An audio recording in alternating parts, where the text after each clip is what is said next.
soy odontólogo, especialista en endodoncia y bueno, en la noche de hoy nos convoca para hablar un poco de cuidado de salud bucal a nivel generalidades y a ustedes como futuros enfermeros me gustaría que sepan algunas patologías interesantes en algunos pacientes y sobre todo al final de todo vamos a hablar un poco de residencia geriátrica que muchos de ustedes tal vez trabajen en esos lugares, ¿sí? Yo trabajo en hogares y bueno, estar mano a mano con el médico y con el enfermero es un buen instrumento para llegar a la salud y conservar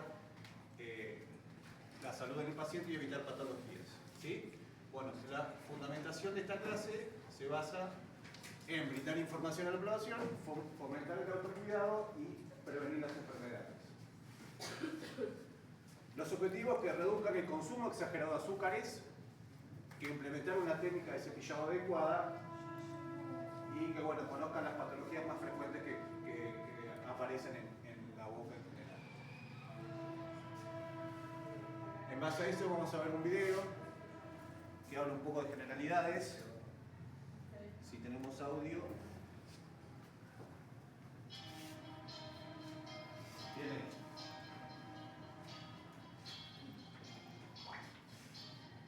La salud oral es una parte esencial de la salud y el bienestar. A lo largo del curso de la vida, la salud oral está influenciada no solo por los determinantes biológicos, sino también por los factores conductuales y sociales. Las exposiciones tempranas en la vida pueden afectar significativamente la salud oral futura de un individuo. El equilibrio entre los factores de riesgo y los factores protectores es necesario para mantener una buena salud oral durante toda la vida. Los factores de riesgo, como una dieta no saludable, hábitos inadecuados de cepillado de dientes, fumar, el consumo de alcohol y el estrés pueden contribuir al desarrollo de enfermedades orales. La caries dental y la enfermedad de las encías, dos de las razones principales de la pérdida de los dientes, son las afecciones crónicas más comunes en el mundo. La caries puede afectar a las personas a lo largo del curso de vida, desde la primera infancia hasta la vejez. A menudo se afirma que la caries es la enfermedad crónica oral más común en la infancia. La caries dental es una condición acumulativa y su prevalencia aumenta con la edad. La enfermedad periodontal, también llamada enfermedad de las encías, afecta en gran medida a los adultos y a las personas mayores, lo que puede conducir a la pérdida prematura de los dientes cuando se vuelve severa y progresiva. Además, las enfermedades orales pueden disminuir en gran medida la calidad de vida de una persona, aumentar los costos de atención en salud e impactar negativamente en otras enfermedades crónicas. Las consecuencias negativas de las enfermedades orales, como el bajo rendimiento escolar y la consiguiente reducción de las oportunidades de empleo, la baja autoestima y el aislamiento social, contribuyen a aumentar las desigualdades en materia de salud en la sociedad. El gran aumento de las enfermedades orales se debe en parte al incremento y al envejecimiento de la población. Estos cambios y el aumento de la esperanza de vida han superado la capacidad de respuesta social, sanitaria y organizativa en salud oral en la región. A pesar de ser muy comunes, las enfermedades orales son prevenibles. A medida que aumenta la prevalencia de las enfermedades orales en todo el mundo, las estrategias de salud oral deben centrarse en mejorar las condiciones generales de salud a nivel individual y poblacional para reducir las desigualdades sociales. Las intervenciones de salud oral deben articularse e integrarse con otros programas a lo largo del curso de la vida. Un enfoque integrado facilitará no solo la prevención de las enfermedades orales, sino el manejo más efectivo de la enfermedad, así como la mejora en la salud y el bienestar de las personas y las comunidades que, en última instancia, permitirá el cumplimiento de los objetivos de una manera integral y centrada en la persona.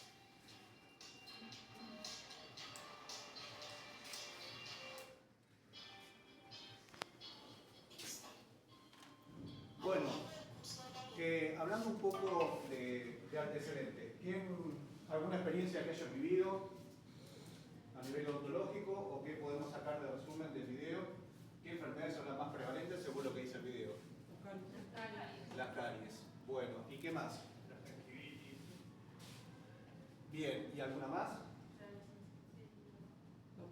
Si hablamos de gingivitis, hablamos de otra que va derivado, que el video dice que es enfermedad periodontal, que es la consecuencia de esa gingivitis. Sí. Claro, porque en la parte de la gingivitis se está formando la placa y ya después cuando va al sarro ya se forma mayor y, bueno, ahora lo vamos a ver más adelante, y ya es enfermedad periodontal. Ya la enfermedad periodontal ya ataca los tejidos de sostén, que ya la gingivitis todavía no. Así que bueno, esas son grandes causas de pérdida y van a traer otro tipo de consecuencias. En la cuestión de estructuras anatómicas, como vemos acá en la imagen, vamos a ver cómo está formada la pieza, cómo rodea con respecto al hueso alveolar y todos los tejidos que tenemos. Donde tenemos el esmalte, que es lo blanco que vemos, como estructura más superficial que lo que todos nos vemos al sonreír. Y después tenemos la estructura en amarillo, que sería la dentina, y lo que está en rojo sería la pulpa, que más de uno seguramente, lamentablemente, lo ha sufrido cuando tenemos ese famoso latido del nervio que duele. Y más de uno nos acordamos cuando nos pasa, ¿sí? Bueno, eso es como, y bueno, tenemos un ligamento periodontal que va a rodear las raíces, y eso sería como un colchón que va a amortiguar todas las fuerzas masticatorias que sufren las piezas. Y en cuestión de estructuras que podemos saber a los que forman la boca, tenemos la lengua, los carrillos, las piezas dentarias, la úvula, los frenillos, y las funciones que van a trabajar todas estas estructuras que estamos hablando. Van a trabajar en la fonética, en la digestión, en la estética y en la masticación. ¿Por qué decimos que son esas funciones tan importantes? ¿Cuáles les parece? ¿De qué manera participan? ¿En qué momento? ¿Y cuáles? La masticación. La lengua también, en la parte de gluteal visceral. Está bien. Y si lo relacionamos con algún tipo de patología, sobre todo menores, ¿cuál que es interesante que lo puedan observar? Cuando vemos un niño que tiene un labio vertido, ¿qué decimos que puede llegar a ser? ¿Y para él? ¿Una deglución? ¿Y vos? O sea, sería normal. Si no fuera normal, ¿qué sería? Atípica.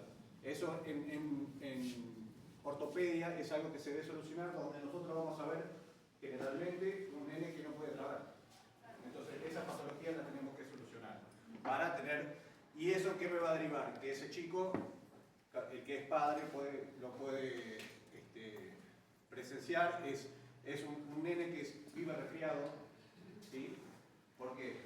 Porque es un nene que sus funciones están alteradas, con lo cual, si siempre va a estar en gran parte de las veces con la boca abierta, porque tiene una mordida abierta y no puede cerrar, uno lo lleva a la ortopedia, generalmente en edades de 6 hasta los 8 años, más o menos 9, donde tenemos que trabajar en las funciones, no los dientes. ¿Sí? Muchas veces dicen, vamos a poner un bracket a un nene de 8 años. No, a mí no me interesa si el nene tiene el diente empleado. A mí me interesan las funciones de ese chico. ¿Sí? Y en la deglución atípica yo tengo que hablar cómo va a actuar ese mentón, cómo van a actuar esos labios, independientemente de la posición de las piezas. Hoy día a esa altura no me interesan las piezas. Me va a interesar las piezas a sus 14, 15 años, ahora no. Entonces, ¿cómo vamos a tratar una deglución atípica a los 15 años? No podemos. Tenemos que hacer trabajos con ortodoncia y cirugía, sí, pero si yo lo puedo ver a nivel interceptivo a los 7, 8 años sería ideal.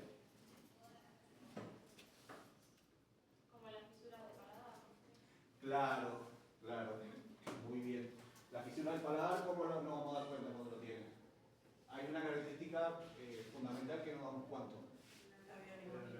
Labio leporino. Y también, ¿cuándo? Cuando habla. ¿Sí? En la fonética, un paciente que tiene una fisura del labio alveolar palatino o zona palatina, va a ver que la fonética de ese paciente uno lo escucha distinto. ¿Sí? La lengua no apoya el paladar como debe ser en algunas consonantes y se escucha y uno se da cuenta. Y bueno, ¿cómo lo soluciono? En la niñez es una buena etapa. Si ya vamos en la parte de adultos, ya con cirugía. Y es más, ya las herramientas son menores, pero el ideal es en un momento prematuro es ideal. Bueno, con respecto a denticiones, como vemos en la foto, tenemos dos tipos de denticiones.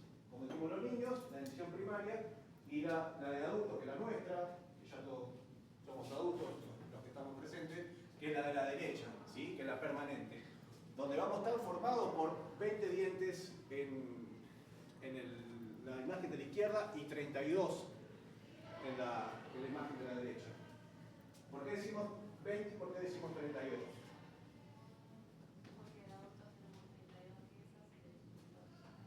Bueno, sí, pero hay piezas que son características de adultos nuestras con respecto a los chicos.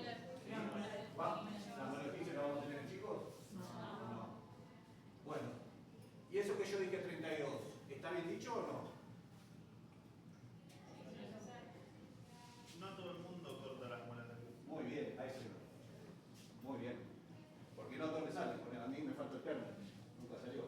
Entonces nunca iba a tener mis 32.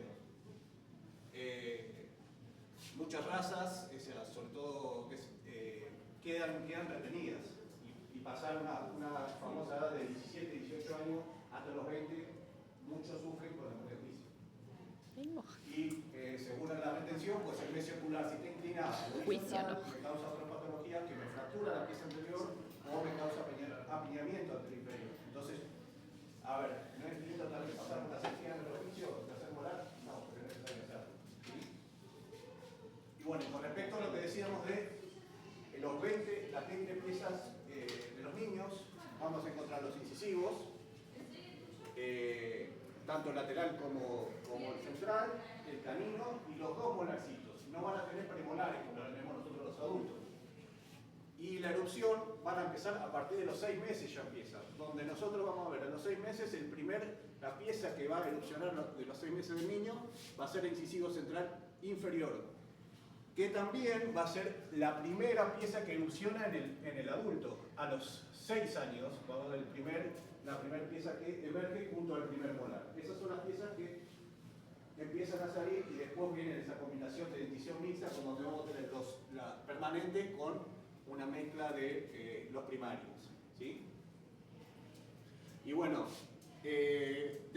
si pasa un niño con cierta patología y pierde una pieza, es fundamental conservar el espacio. Por eso se hace en odontopediatría mantener el espacio que evitan que las piezas se muevan.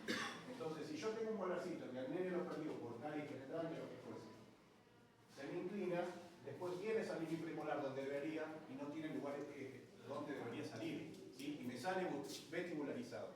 Entonces, si ponemos un mantenedor de espacio, va a ubicar ese lugar adecuado para que cuando erupcione la pieza tenga el lugar donde tiene que ser. Bueno, como hablamos acá con mi compañero que decía gingivitis, vamos a ver encía sana, encía enferma, donde lo que forma la encía sana, vamos a ver el triangulito como la encía interproximal, tenemos alrededor de 2 milímetros esa encía que rodea el cuello de vida que se llama encía marginal, y después tenemos una encía superior que va a estar en contacto con el hueso alveolar del maxilar. Y superior a ello tenemos una mucosa alveolar que va a estar de acuerdo con ya lo que sería el comienzo de cada maxilar. En el caso de la imagen derecha vemos ya una encía enferma, gingivitis como estábamos hablando hoy, donde muchas de las características de encía normal están perdidas. En muchos casos se puede ver donde la encía interproximal, que es ese triangulito que vemos entre dos piezas, se pierde, y ya vemos la inflamación y el sangrado espontáneo. En este tipo de estadio, ¿cómo lo podemos visualizar? ¿Qué le podría pasar a ese paciente? Sangrado espontáneo. ¿Por qué? Inflamación. Halitosis, muy bien. ¿Y por qué esa inflamación? ¿Qué le está faltando ahí? Mayor hábito de cepillado de higiene. ¿Cuánto sería la cantidad ideal para una persona? 4 veces por día. Muy bien. ¿Y qué además de ese cepillado, qué más podríamos llegar a usar? Bien. ¿Alguien sabe cómo usar el hilo? Muy bien. ¿Y cómo sería? Raspar las paredes de cada diente, usar un hilo dental cuando se corta el labial, ir raspando las paredes. ¿Y tus dedos cómo lo pasás al dedo? Hacia al hilo entre los dedos.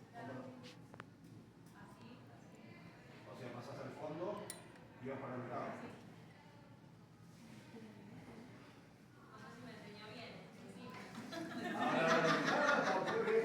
Entró la duda. Ahora lo vemos. Entró la duda. Bueno, el estadio que continúa la gingivitis que estábamos hablando, la enfermedad periodontal, donde él decía el tema del sarro. ¿Dónde vemos sarro acá? Bueno, justo en la imagen nos da. Sería acá abajo. Sí, justo no da ahí nada. Bueno, en este estadio es gingivitis, donde vemos la inflamación, lo vemos representado en la imagen que vimos anteriormente, donde vemos inflamación de la encía. No afecta todavía el ligamento periodontal y el hueso.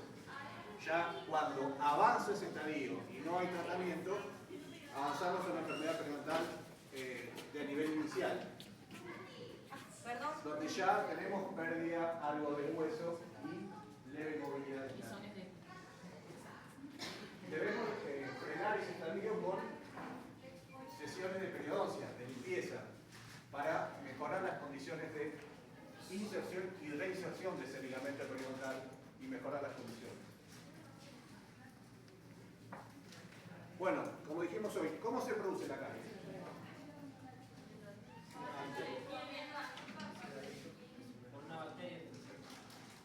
¿Con una bacteria? ¿Y cómo lo hace? Se daña el esmalte. ¿Cómo? Se daña el esmalte. Se daña el esmalte. También tiene que ver con la cantidad de calcio que tiene el cuerpo de cada persona. Porque hay gente que es más propensa y gente que es menos propensa. Muy bien. ¿Algo más?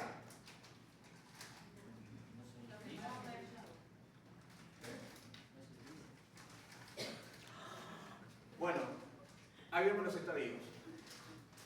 La imagen que vemos en la primera es la caries, como todos la vemos. Pero hay un estadio anterior, que es la mancha blanca, que bueno, ahora lo vamos a ver. Ahí lo vemos en la radiografía. La mancha blanca sería el primer inicio de la caries, que uno no se va a dar cuenta. Vos lo vas a dar cuenta cuando vos ves cierto sector más blanco que el diente. Porque el diente de forma natural, el esmalte no es blanco blanco, es blanco amarillento. Bueno, la mancha blanca es blanca. Blanca, blanca. Y ahí es cuando, ¿qué pasa? No está cavitada, no está en esa situación. Pero cuando ya se rompe y se hace la cavitación, ya llegamos a eso. Y ya la lesión ya está hecha. Aunque en la mancha blanca, cuando uno lo abre, ya la cavidad está todo en el fondo. Eso blanco es solamente el esmalte, nada más. Pero cuando ya uno, con el instrumento de la operatoria dental, incide sobre ese esmalte, ya la lesión está producida. Bueno, la caries. Proceso multifactorial causado por la metabolización de los azúcares generando ácidos que destruyen el esmalte. Entonces, cuando nosotros hacemos nuestras terapias de prevención, lo tenemos que hacer es refortalecer nuestro esmalte y evitar eso. Porque nosotros siempre estamos incidiendo arriba del paciente, diciéndole a ustedes cepíllense, cepíllense, cepíllense, ¿para qué? Para que los ácidos no actúen. Entonces, que no actúen con las bacterias que están en la boca, donde se van a depositar la placa bacteriana como sustratos y en el microorganismo, ahí produce los ácidos y ahí me destruye el esmalte. Entonces, no se nos tiene que formar placa bacteriana para que los microorganismos no tengan de dónde nutrirse para generar esa lesión. Entonces, es fundamental esa situación. Enfermedad periodontal, como dijimos anteriormente. Bueno, acá tenemos una imagen donde está el sarro. ¿En qué pacientes vemos estas patologías? Fumadores, ¿qué más? Alcohólico. Sí. Diabético, lamentablemente. Pero más en fumadores. Fumadores, este estadio es mucho de fumadores y es un problema, realmente. Porque vos decís, bueno, quiero rehabilitar este caso. ¿Cómo lo rehabilitamos? Con este tipo de patologías que me está afectando mi hueso. ¿Puede funcionar el implante acá? ¿Lo ponemos cuando lo dura? ¿Ustedes lo harían esto? O sea, viene un paciente y quiero sin implante acá. ¿Se puede recuperar esa encima? Con cirugías periodontales algunas cosas. Lo primero que tenemos que hacer es eliminar, o sea, educar al paciente, de lo que estamos hablando, eliminar todas esas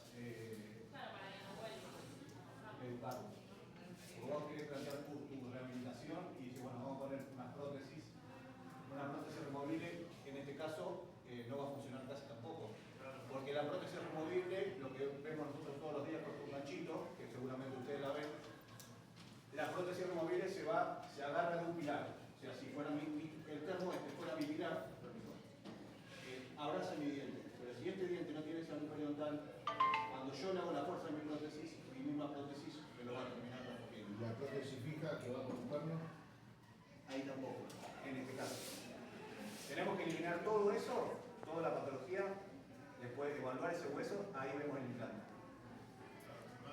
Porque si no, claro, yo pongo un implante, pongo 3 implantes, no cobro nada. Porque el hueso se muestra en condiciones del hueso. Cuando yo lo friso, con lo bueno, ahora más adelante en un cachito lo vemos, un implante. Cuando vos pones el implante, o sea, lo fresás y lo torqueás, el implante tiene que estar en hueso libre. O sea, como que yo me anclo en algo y tengo donde en esta situación yo lo pongo y el hueso así. Puse el implante, puse los puntos, no llegó ni a No tiene solidez el hueso de abajo. para agarrarlo con esta enfermedad, no. Entonces, es fundamental solucionar esto para planificar rehabilitaciones. Bueno, medidas preventivas, como estuvimos hablando de todo esto. ¿Cuáles conocen?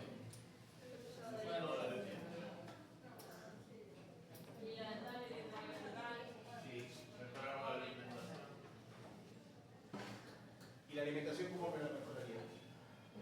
Menos consumo de azúcar. Y agua. Muy bien.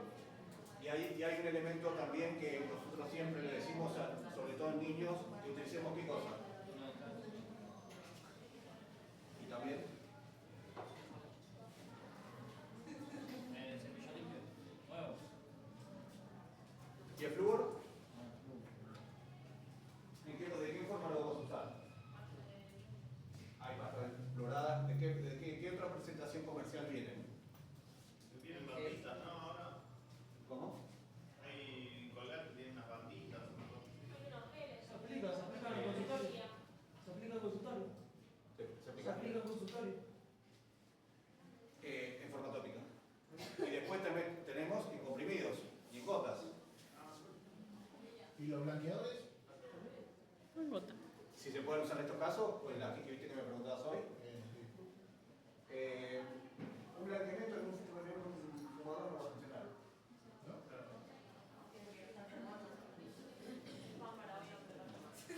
No va a funcionar. Para llegar a un blanqueamiento, sí, bueno. Lo que pasa es que muchos pacientes como que se quieren mentir. Dice que quiere fumar, quiere el diente blanco, pero que quiere dejar fumar.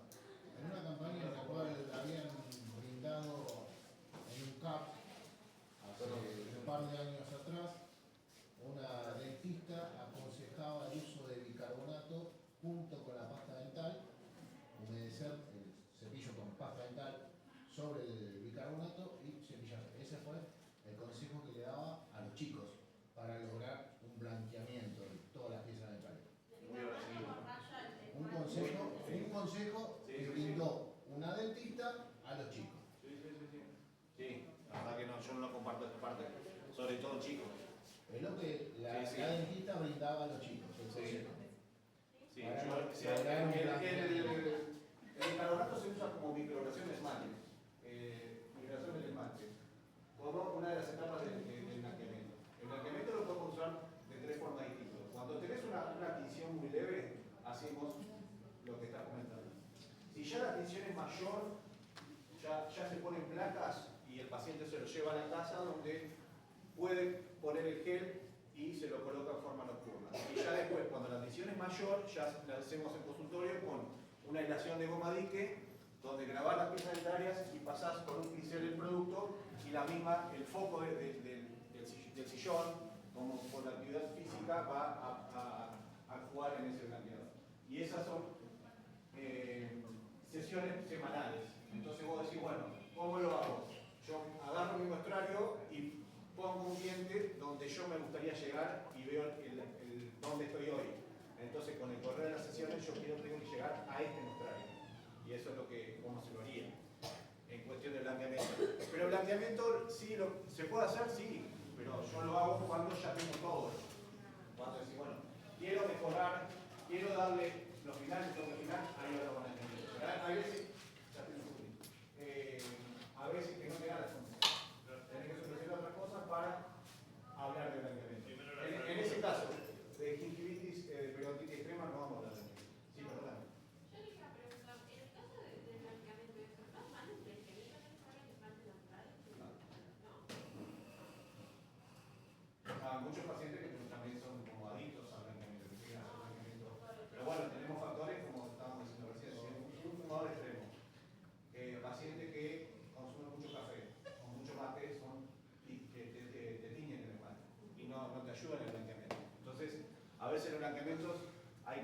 que no te ayudan en lo que vos querés realizar. Bueno, de medidas preventivas, ¿cómo estábamos hablando? Bueno, ya la compañera dijo un poco del hilo dental. ¿Cómo utilizamos el hilo dental?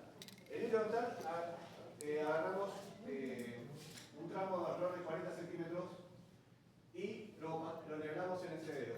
Ah, sí, me explicó eso. ¿Sí? Si yo lo enhebro en este dedo, me van a quedar libres estos dos. Y cuando yo lo agarro con estos dos, voy a agarrar acá y atrás y voy a pasar en el fondo del surco, arrastro para un lado, en el fondo del surco y arrastro por otro, así en todas las piezas. Y eso lo vamos a hacer post cepillado. ¿Sí? Entonces, bueno, debe ser con cuidado porque también nosotros no va a ser cosa que hagamos un mayor esfuerzo por pasar hilo y lesionamos la encía. Bueno, ¿cómo nos damos cuenta que tenemos placa bacteriana, que no nos estamos cepillando bien? Con el uso de la pastilla reveladora de placa bacteriana. ¿Cómo se utiliza?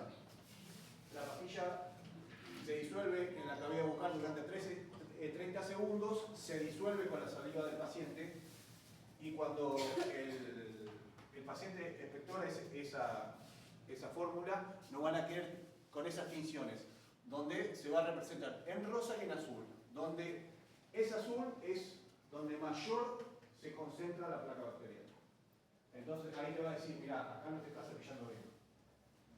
Entonces tenés que reforzar eso, ¿para qué? Para no generar una gingivitis, para no llegar a una periodontitis y que tengamos que perder las piezas. Y bueno, en estos estadios, como estamos, es un buen, donde acá observamos placa bacteriana, ¿sí? Ya tenemos una pequeña inflamación. Entonces esos estadios son los estadios reversibles. Que si yo puedo mejorar, estoy bien. Ya cuando avanza una enfermedad periodontal como vimos anteriormente, ya el daño está hecho. Tenemos para regenerar, pero ya el daño está producido como dijimos. Bueno, la técnica de cepillado. ¿Quién me puede contar por acá? ¿Cómo lo hacemos? La vi callada, pobre. Se estaba durmiendo. Claro, ¿qué decías? ¿Cómo le lavo a mi hijo? Lo vemos. Yo le lavo todos los días los dientes. ¿Qué le pasa? No. ¿Quién se atreve?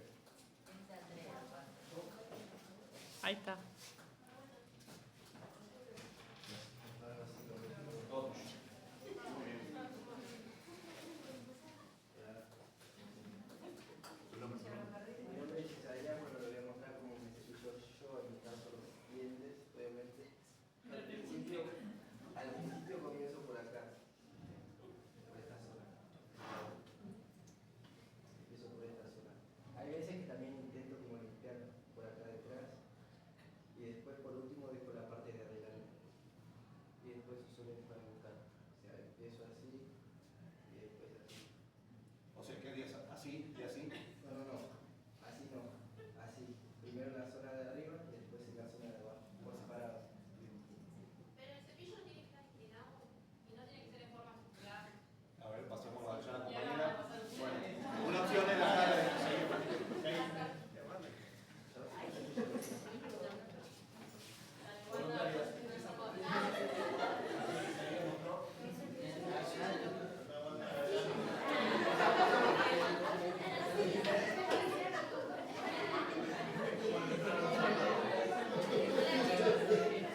Chicos,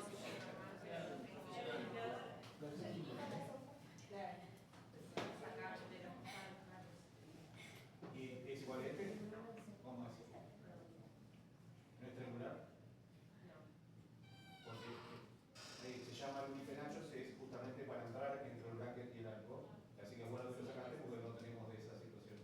Así que no es lo mismo este cepillo para ella que tiene bracket, ¿sí? Porque ella con bracket se va a cepillar acá y las cerdas no me van a llegar al final. ¿Por qué? Porque el arco y el bracket me impiden esa situación.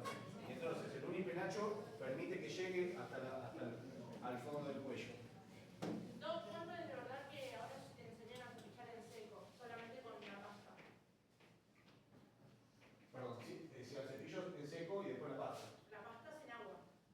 Solamente En pasta. realidad el cepillado siempre conviene hacerlo primero sin nada. O sea, ustedes, cuando ustedes van a ver en su casa, ¿qué va a ver con producto? ¿Con la escoba o sin producto? Sin producto. Después si querés le podés poner producto. Lo primero que la función de barrido la hacemos. Entonces, la acción de cepillado la vamos a generar sin nada primero y después sí le ponemos el producto donde puede venir la pasta con flúor. Donde la acción de barrido le va a generar el cepillo. ¿Y cada cuánto lo vamos a cambiar? Cada 6. ¿6? ¿Y cómo nos damos cuenta que ya hay momento de cambiar? Cuando están todas abiertas y la función de barrido que quiero generar no la podemos utilizar.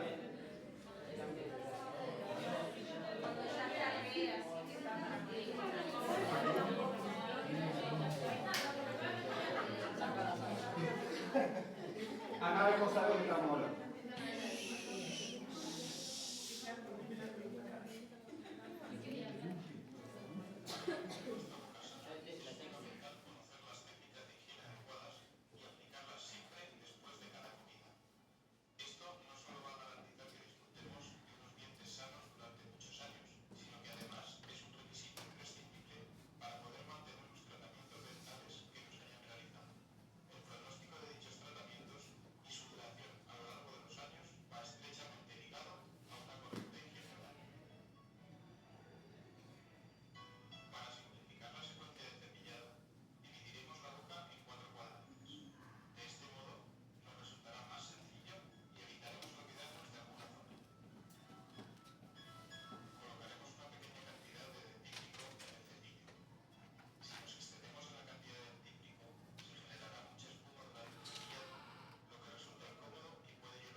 Ahora yo hago una pregunta. ¿Ya fueron todos al hospital, recorrieron, estuvieron en clínica médica, en maternidad? ¿Qué es lo que faltaba entonces? ¿Qué se faltaba? Mucho cepillo, ¿no? Todos se bañaban, todos se cambiaban, todos se lavaban la cabeza. Y el cepillo nadie llevaba, nadie presentó ningún cepillo, nadie dijo alcanzamos un vasito para cepillarse. ¿Vieron qué importante? Y también está en el hospital. O sea que hay un déficit de cuidado, ¿tá? Y también de la promoción del cepillado en el hospital, porque en el hospital que no se van a contagiar de caries, no van a tener caries. No, van a tener igual. ¿Sí? Bueno, lo que decía el video, cepillamos la lengua, pero suave, ¿sí?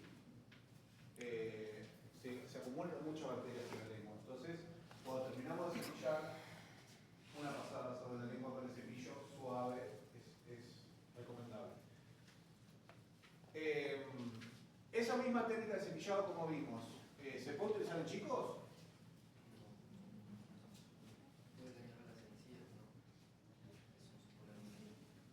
Sí, y la forma anatómica de las piezas de los chicos, ¿la misma que los adultos? No. No, y el cuidado de los dientes así, en particular, empieza con la dentición definitiva, ¿no? ¿Cómo? Con la dentición definitiva empieza el cuidado de los retales, Claro, sí, bueno, pero vos sí. Bueno, no sé si vos, mamá o tío, lo que fuese. Vos al nene, ¿no es fundamental inculcarle todos estos cuidados? Sí, claro. Y bueno, más de una mamá tiene nene cepillate. ¿Y de qué forma le vamos a aplicar esa técnica? En la técnica del niño no hay la técnica de Abbas que estuvimos hablando recién, que es inclinado el cepillo 25 grados con respecto al eje del diente y movimientos ondulatorios. ¿Sí? No este sentido. Si yo hago este sentido, que muchas veces uno lo hace si está atrado, y dice, bueno, hago así, me tengo que ir a cruzar o lo que fuese. En ese movimiento ascendente lo que hago es recesiones. Levanto la encía. Y ahí empieza la hipersensibilidad dentinaria, caries de cuello, caries clase 5. Y si nosotros hacemos ese movimiento horizontal, vamos a causar afracciones. Y quiere decir líneas en el esmalte y pérdida de sustancia del esmalte, donde la lesión no está producida por la caries, sino es traumática. ¿Por qué? Porque mi cepillado excesivo y traumático, está siendo traumático. Entonces, la caries no siempre es causal de microorganismos, también puede ser traumática o alguna fractura puede ser por trauma, como el buxómano.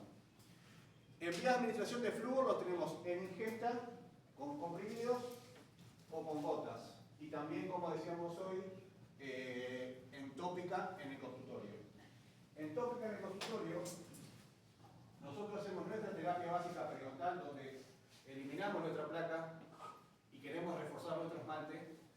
Se compran cubetas que son como de plástico, sí, es como de goma, y ponen un gel donde eso se va a llevar a cada maxilar. Se lo deja un minuto, el paciente no se enjuaga. Y es fundamental decirle al paciente que no ingiera lácteos. ¿Por qué? Para que el flúor no conjugue, ¿sí? Con el calcio que uno se administra comiendo queso o tomando, no sé, un café con leche, por decirlo. ¿Sí? Entonces es fundamental por 2 días no ingerir lácteos, para que la pieza dentaria y las piezas dentarias adquieran e ingieran ese flúor que estamos administrando. Otra forma de prevenir y de frenar esos surcos cuando se están abriendo, que son propensos a las caries, es los selladores de fosas y fisuras. Es otro elemento de prevención, donde nosotros, al realizar nuestra terapia básica, grabamos ese esmalte y ponemos como un gel. Y ese gel después con la lámpara se lo endurece. ¿Para qué es eso? Si nosotros tenemos los surcos que hay en todos los molares, para que no se amplíe y se depositen las piezas ahí, me lo sella, para que cuando vengan los microorganismos no tengan lugar donde están, donde forman flores. Bueno, hablando un poco de paso, cuando nosotros vemos un paciente, lo fundamental es lo que estuvimos hablando un poco, la anamnesis. Le preguntamos al paciente, y eso es lo que ustedes van a hacer cuando trabajen, la anamnesis con el paciente. El paciente te va a contar. Cuando el paciente te va a contar lo que le está pasando, lo que le está pasando ahora, lo que le pasó y sus antecedentes familiares. Eso lo podemos ver con cualquier tipo de patología.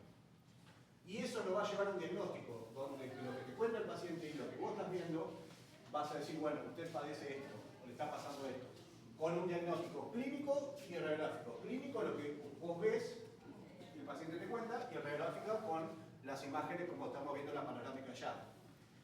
Donde vas a ver un pronóstico de esa enfermedad, si es bueno, reservado o malo. Y vas a hacer tu plan de tratamiento, en base a cómo soluciono la patología que estoy viendo. ¿Alguno ha pasado por, se ha visto con esa cara? Feo, ¿no? Y cuando ves esa cara, ¿qué decimos? ¿Dolor de qué? ¿En qué momento nos agarra siempre? Yo también de noche. Levante la mano y lo pasó. De noche. Un domingo a la noche. Sábado a la noche. Trabajé guardia trófica 10 años y pulpitis es común que pase. Entonces, nosotros vemos la fascia de ese paciente con que se toma la cara y lo vemos en nuestro análisis intrabucal y vemos una pieza cavitada, como vemos el molar de allá.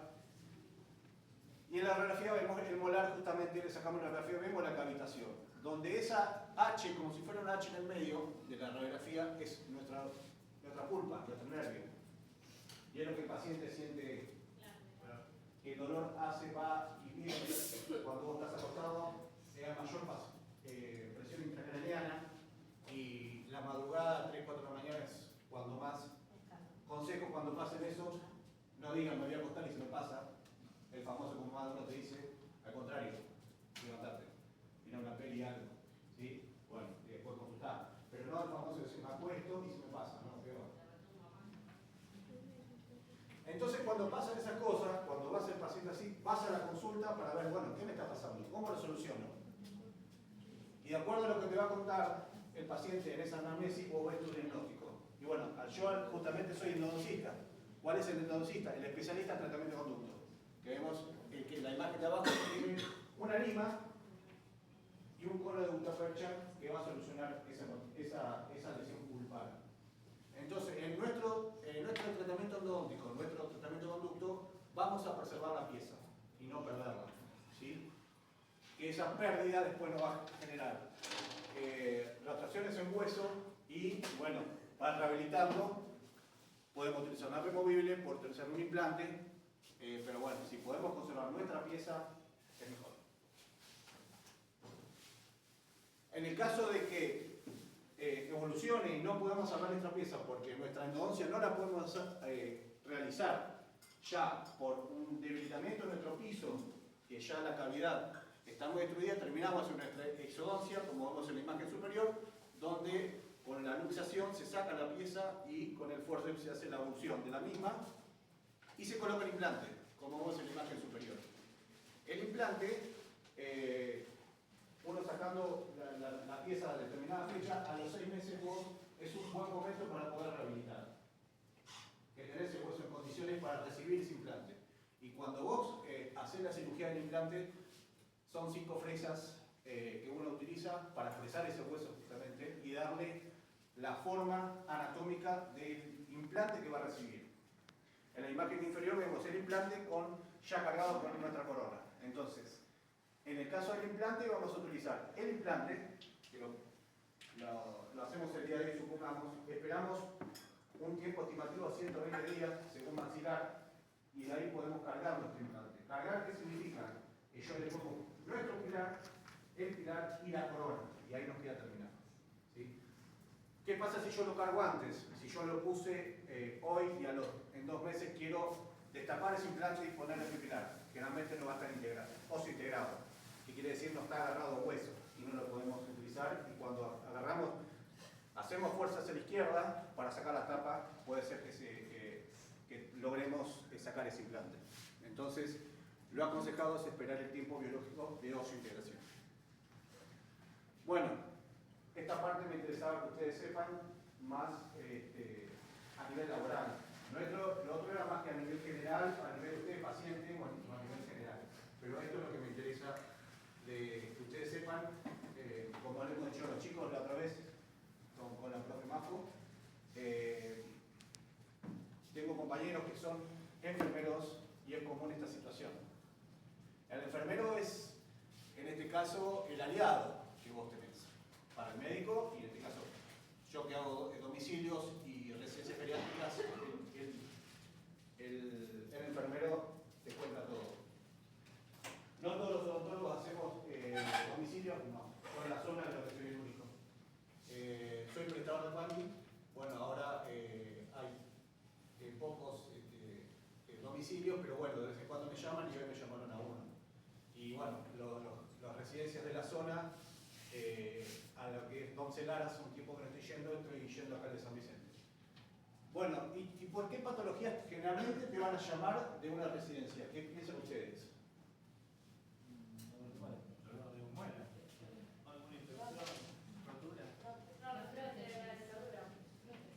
Muy bien. Muy bien. ¿Y por qué te llaman para las prótesis? No pueden comer. ¿Y algunos pacientes, cómo están ellos? ¿A todos los pacientes les pueden hacer prótesis? No. ¿Por qué? ¿Cómo? Sí, ¿y qué más? ¿Pero a todos les podemos hacer prótesis? Y eso no tiene muy gastado una parte enferma de la boca. Y a nivel cognitivo, ¿cómo están todos los pacientes? También. Vos decís, bueno, Algunos no están en tiempo de disparo. a eso le llego. Muchas veces el familiar te llama, yo quiero que mi papá tenga las prótesis porque no puede comer. Y a veces yo te miro y te digo, no puedo hacer nada. ¿Por qué no puedo hacer nada? ¿Por qué? Porque yo voy a hacer mi prótesis con mi cubeta y mi alquinato y voy a tomar una impresión y no es lo mismo tomar una impresión entre nosotros que vos estás en tu tiempo y espacio y colaborás abriendo la boca, haciendo todo lo que realmente se aconseja, pero esos pacientes no. Entonces terminamos haciendo lo que podemos hacer. ¿Podemos hacer una toma de alquinato a un paciente que está con demencia senil? O sea, yo, ¿cómo voy a tomar mi impresión del maxilar superior si el paciente está en 90 grados, que lo pongo en 90 grados, agarro mi alquinato, toma el mol? ¿Qué hace el paciente? Se me mueve. Se te puede ahogar porque el material se va para atrás. Entonces, nosotros hacemos tal vez situaciones de contención. ¿A qué llamamos con contención al paciente? En un paciente con, supongamos, como la señora que está caminando. Muchas veces, ¿qué hago? Me llaman por tal el paciente y bueno, algunas residencias tienen, en Doncelar logramos armar un consultorio odontológico. Modesto, pero sí. Y nosotros trabajamos en la enfermería, el sector de enfermería. Y el sector de enfermería en este caso sería lo que podemos hacer. ¿Qué voy a hacer en una residencia? Prótesis, lo que podemos, extracciones, periodoncia y operación dental, arreglo. No endodoncia, tratamiento conductor. ¿Por qué no endodoncia? Lo que yo hago, ¿no? De especialista. ¿Por qué no puedo hacer endodoncia en una residencia? Pero los huesos no están firmes porque no pueden No, trabajar ahí. porque es más estilo quirófano. Los instrumentos. ¿Y porque la persona por ahí no va a resistir el tratamiento? No. ¿Qué más? Por el costo-beneficio de poner una Puede ser por ahí la respuesta. Pero hay un elemento, bueno, de necesidad para realizar el tratamiento. La persona tenga salud mental. los huesos. Sí. Y también, o sea, cuando yo hago mi endodoncia, cuando yo hago mi tratamiento, yo le hago un tratamiento de ella. Bueno, empezamos con el anestesio, hago mi apertura, paso mis limas. Y cuando yo agarro el equipo de rayos, quiero sacar una placa, ¿lo tengo en el hogar? Entonces, mi consultorio yo lo tengo, yo le hago una endodoncia a ella. Y viene, me trae ella a su abuelo, no sé qué fuese, y me dice, esta pieza, como vimos en el caso en el molar, es para endodoncia, ¿la puedo hacer? Lamentablemente la tengo que llevar a extracción. Porque, ¿qué pasa? Yo no puedo hacer mi endodoncia, ¿por qué? Porque yo con mi lima, que un molar puede llegar a medir 21 milímetros, no sé el tope. En cambio, yo a ella se lo hice y yo con el localizador de ápices y mi equipo de rayos saco mi radiografía y veo si en la longitud me falta poco o estoy pasado. En cambio, en una residencia no tengo ese instrumento para trabajar, entonces el equipamiento para eso. Entonces, lamentablemente lo tengo que llevar a la. Entonces, cuando llegamos a la situación de extracción, ¿cómo le hacemos la extracción a un paciente de estas características? ¿Cómo? Anestesia local. ¿Y quiénes necesitamos que estén? Y necesitas un ayudante o ¿Y quién es el ayudante? El enfermero, el aliado del enfermero. ¿Por qué es el aliado del enfermero? ¿Y qué más? Ya tener confianza. ¿Eh? Necesita a alguien que le tenga confianza También. ¿Y qué hace?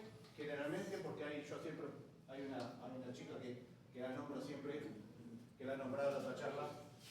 Hay algunos enfermeros que sí, y cuando hacen la contención.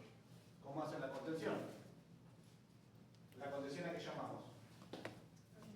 Calmando al paciente, hablándole. Tranquilizando o apoyo, pero también puede ser física. ¿Y cómo, si vos no estuvieras en una situación cognitiva bien, ¿sí? ¿Cómo yo te hago una contención a vos? Si vos agarrás, perdón, ¿no? La levantás la mano cada rato. ¿Cómo te hago?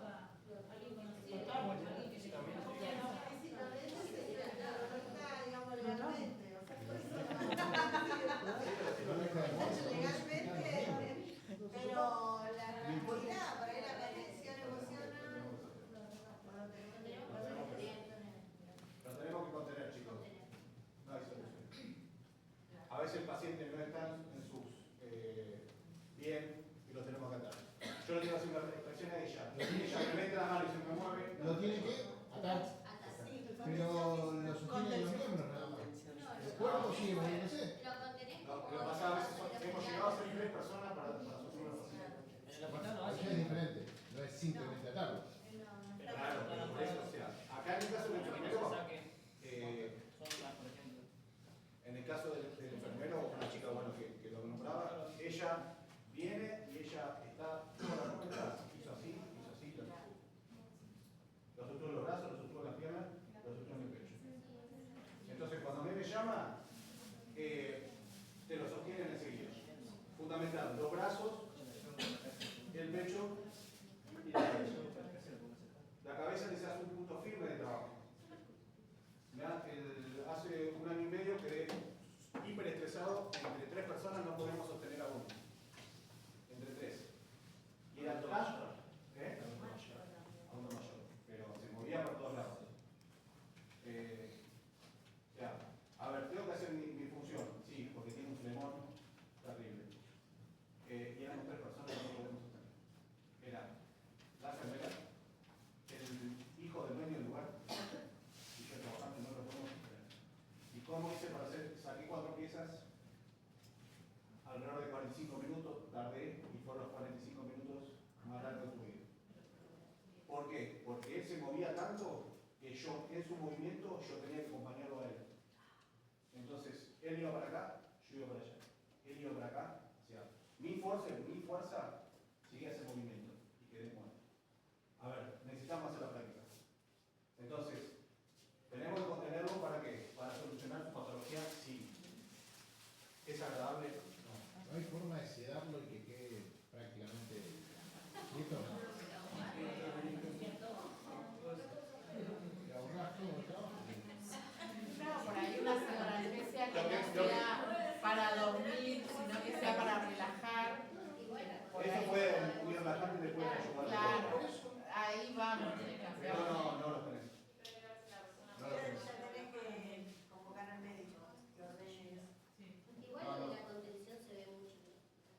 Sí, no solo para prácticas odontológicas. Sí, por eso yo mismo le dije porque ustedes van a tener que hacer algo de contención en determinadas situaciones. Y esto que estamos hablando es una de ellas.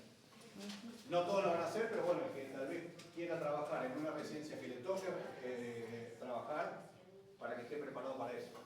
¿Qué vamos a ver? ¿Qué patologías frecuentes vamos a ver? Entulismo total, superior e inferior. En otro caso vamos a ver esos casos. ¿Sí? Entonces después vemos que si mi papá o mi abuelo no come, Entonces ahí evaluamos, ¿podemos hacerlo o no podemos hacerlo? En ese caso puede ser también que haya poco hueso, donde yo voy a hacer mi prótesis y no tenga tanto sostén. Bueno, pondremos por ahí implante, como estuvimos hablando, no en este caso, no podemos, sería ideal, pero no. Porque bueno, las condiciones como estaban necesita otro tipo de colaboración para el paciente, para hacer las cosas. La imagen superior vamos a ver un edentulismo total, no tiene piezas.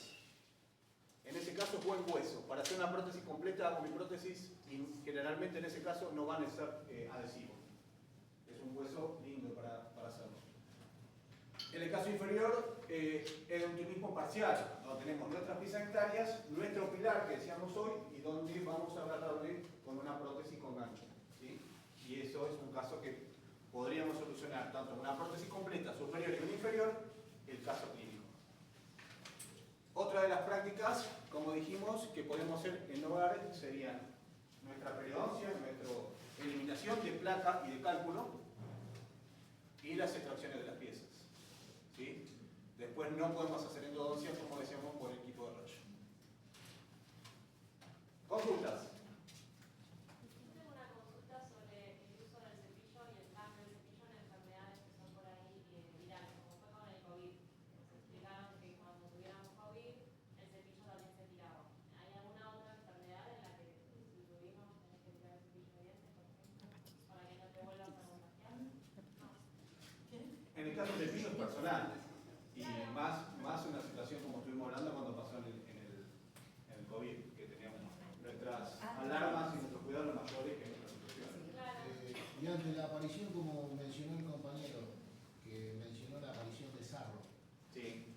lo mencionó el compañero ahí, ¿cómo se debe trabajar? ¿O cómo se debe actuar para contrarrestar esa aparición? Muy bien. Bueno, nuestra presencia de sarro. Lo vemos ahí. Nuestra cureta, que es ese elemento como si fuera un gancho, es el instrumento que va a eliminar el sarro. O sea, cuando el sarro está presentado, que nosotros lo vamos a ver, nuestra pieza dentaria, que vemos el sarro como marrón o verdoso, verdoso va a ser esa coloración cuando el cálculo es infraquijular, que está metido dentro de la encía. Ese es el color más verdoso. Y el amarronado es el supraquijular, cuando está afuera. Entonces, vos la terapia va a ser con la cureta periodontal, donde es como un instrumento donde lo agarra y es como si fuera como un ganchito, una cosa así, que va a raspar ese sarro, ¿sí? Y eso lo elimina. Entonces, ¿cuántas sesiones puede llevar? Puede llevar 6-7 sesiones hacerlo. Y fundamental, si yo hago mi terapia periodontal, ¿qué necesito después? Buen cuidado del cepillo y hilo dental. También, o sea, una colaboración propia. Yo siempre le digo al paciente. En una extracción, que realmente es todo mío, ¿sí? Toda mi acción, donde yo anestesio, saco la pieza o mi endodoncia. En el caso de periodoncia, yo hago mi parte y el paciente no hace la de él, no avanzamos. Entonces es fundamental de que yo hago mi terapia periodontal y el paciente haga los 4 cepillados, utilice el hilo dental y utilice algún colutorio para prevenir. Entonces después lo vas a citar para los meses, generalmente 4 meses, para evaluar si hay placa nueva. A ver si en serio me toca. ¿Algo más? Una consulta. El tema pasta dental. ¿Qué es ¿Cuál? recomendable? Sí, flúor tendente, colate total no suena muy bien. Hay un par de... ¿Alguna que no se debe usar? Sensibilidad para sensibilidad. Sensibilidad. Pero bueno, en este caso, o sea, no vamos a sensibilidad en glitis, porque no es lo mismo en este caso. Entonces, en la sensibilidad tenemos que tener cuidado del cepillado traumático. Porque si vos cepillás de forma traumática, vos mismo estás produciendo el raspado de ese esmalte y me estás produciendo esa hipersensibilidad. Muchos pacientes lo producen ellos. Dicen, che, siento los dientes como sucios. Y ellos mismos son los que se dañan. Entonces debes educar. ¿Y cómo lo vemos? Con recesiones múltiples, fundamental. Cuando ves caries de cuello, en todos los casos. Después otro paciente que hay que tenerle cuidado es el bruxómano. ¿Alguno bruxa? A esta altura del año todo. Allá la pareja. ¿Alguno bruxa? A esta altura del año. Ah, por ahí no saben qué es bruxación. Cuando dormís El bruxismo se da mucho en forma nocturna y diurna, donde tenemos nuestro apretamiento dentario. ¿Y cuándo se produce? Justamente nocturna, y va de acuerdo a la vida de cada persona o las situaciones de cada persona. ¿Qué quiere decir? Una persona que vive con mucho estrés o con muchos problemas personales, lo que fuese, que son todos, generalmente, yo no lucho por Rambo, así que tenemos nuestra diferencia, ¿no? Así que bueno, lo que se ve el facetamiento de las piezas, tanto el facetamiento después de fracturarlo puede llegar a dañar el nervio y tener que hacer tratamiento endodóntico por cuestión traumática y no bacteriana. A veces está bueno cuando, para saber si la persona tiene bruxismo, es preguntarle si se levanta a la mañana y le duelen las mandíbulas. Entonces, trabaja a la noche el músculo, entonces siente como que está cansado, como que estuvo hablando o que estuvo haciendo masticó mucho. Bueno, eso es un síntoma. ¿Tiene algo que lo lleva a hacer eso? El estrés. El agotamiento, el estrés y la tensión que tiene durante todo el día la manifiesta directamente en la boca. Hace muchos años atrás yo había escuchado que mucho tenía que ver el padecimiento de parásitos intestinales. Esa es vulgar, es algo que se da en el común de la gente, no tiene que ver con eso. ¿Está comprobado? No. Sí, años atrás, largo. Bueno, sí, eso sí. Eso sí, para pero no. ¿Alguien más quiere hacer alguna consulta? Acá Micaela. Acá tengo una consulta para hacer. Acá Mica también. Dale, acá vamos a hacerlo. ¿Querés preguntar? Dale. Una consulta, cuando se cae un diente, ¿puede ser que tenga más sensibilidad los dientes, las encías? Si a vos se te cae una pieza dentaria, el resto de las piezas tienen más sensibilidad, ¿esa es la pregunta? ¿Y de qué forma se puede haber caído? Por ejemplo, a mí se me quebró el diente y se me hizo una carie y me lo tuvieron que sacar porque tenía mucha infección. Sí. Y de ahí, bueno, hice lo que me dijo el médico, de cepillado y todo, pero siento como más sensibilidad en los dientes. Toda la... ¿Y cómo te estás cepillando? ¿Como estábamos hablando o vos te estás autolesionando? No, como estaban hablando, no. Porque capaz que justamente estás haciendo de una forma traumática y vos misma te estás produciendo eso. Entonces, fundamental es cepillo cerdas blandas. Pues si yo uso un cepillo cerdas duras y estoy haciendo también una técnica muy traumática, yo mismo estoy perdiendo sustancias de ese esmalte, entonces cuando voy a tomar algo frío, y ahora en 2 o 3 meses viene el verano, cuando vas a tomar un helado, la lágrima de los ojos. O aquel que anda en moto. Es probable que los caninos entre ellos se gasten al cruzarse constantemente, el inferior con el superior, ¿tienen algún desgaste entre ellos? Si hay una parafunción, sí. ¿Qué sería una parafunción? Parafunción que no es un movimiento habitual.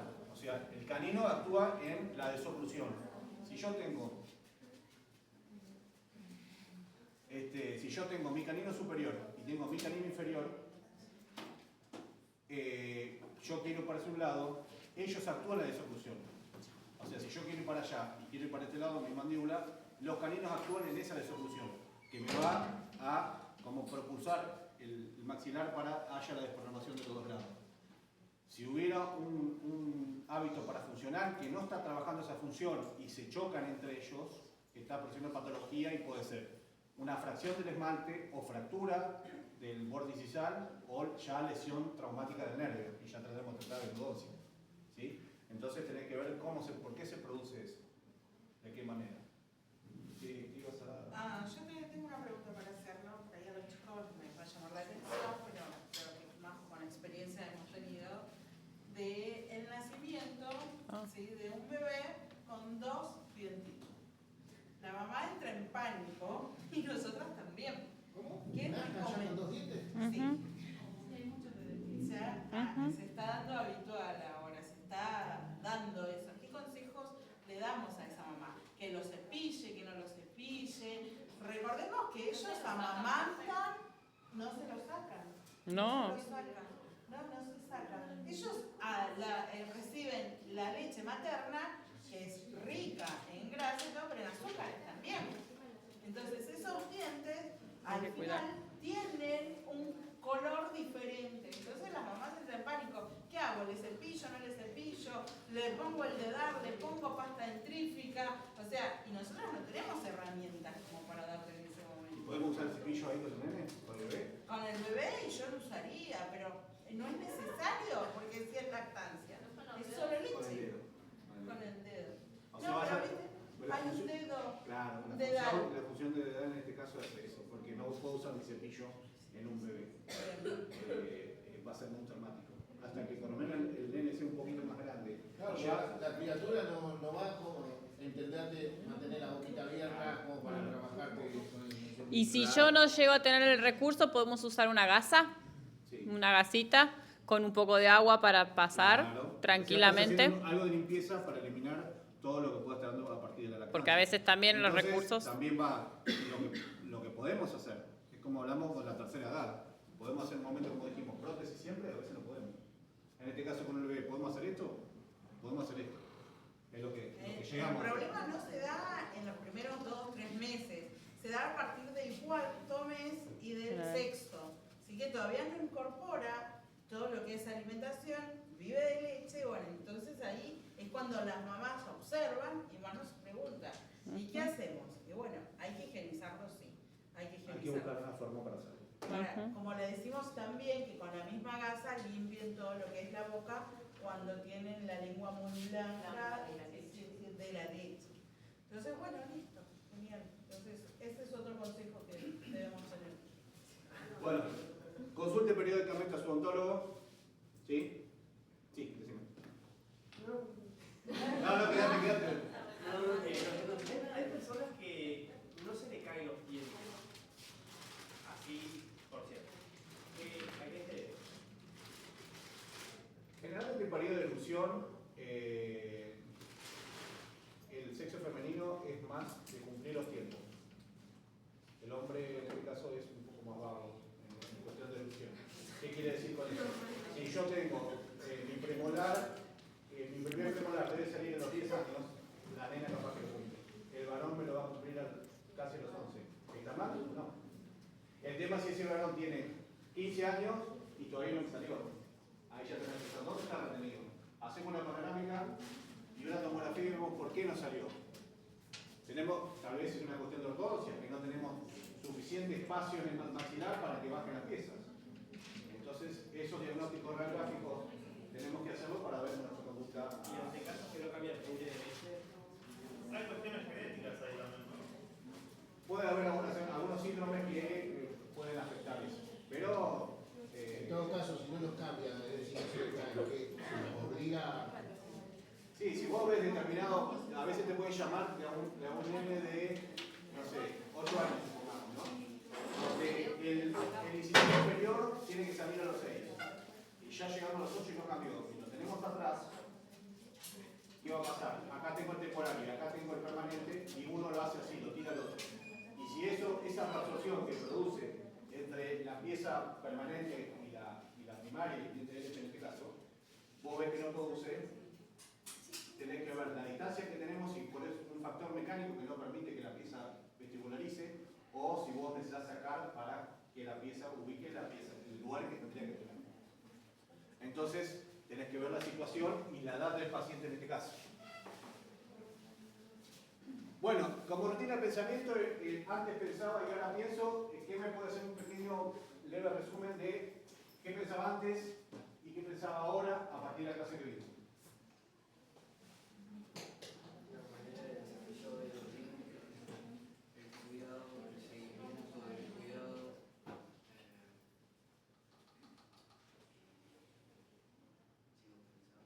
Antes pensaba que la higiene dental era solamente con el cepillo y ahora le agregamos enjuague bucal. Muy bien, muy bien. ¿Algo más? La forma del cepillado, no conocerla bien también. Que producir lesiones. Y como escalera de prevención ¿para qué le sirvió todo lo que... ¿Puedo hacer una observación? Sí. Yo he conocido gente que vive en el campo totalmente aislada de, digamos, de todo. Son de edad avanzada y aún tiene la gran mayoría de todas sus piezas dentales intactas. No es decir, no, una calle, no, intactas. Algunos pueden decir, muy poco, pero He conocido gente grande de edad que tiene Pasa que la buena alimentación de niños incluye y el y consumo de en su azúcar. vida un cepillito, un hilo, un enjuague, nada. Y vos decís, pero yo me lavé los dientes Hice todo mi deber. rigurosamente 70 veces diarias y a mí se me cayeron todos los dientes. Mucho también viene lo consume la alimentación fundamental. Y el estrés que vivimos acá. El estrés, todos tenemos en determinadas situaciones, nos afecta en la vida tanto dentaria como a nivel general en todo nuestro cuerpo. ¿Quién no se levanta con un dolor de cuello, un dolor de espalda, cualquier momento del día? Nosotros sufrimos las piernas. Enfermería sufre mucho las piernas. Y la cintura. Y la Acá. cintura. Es un dolor nos acostumbramos. Lamentablemente. Sí. Nuestra laguna, para cerrar. Ah, mira. Gracias por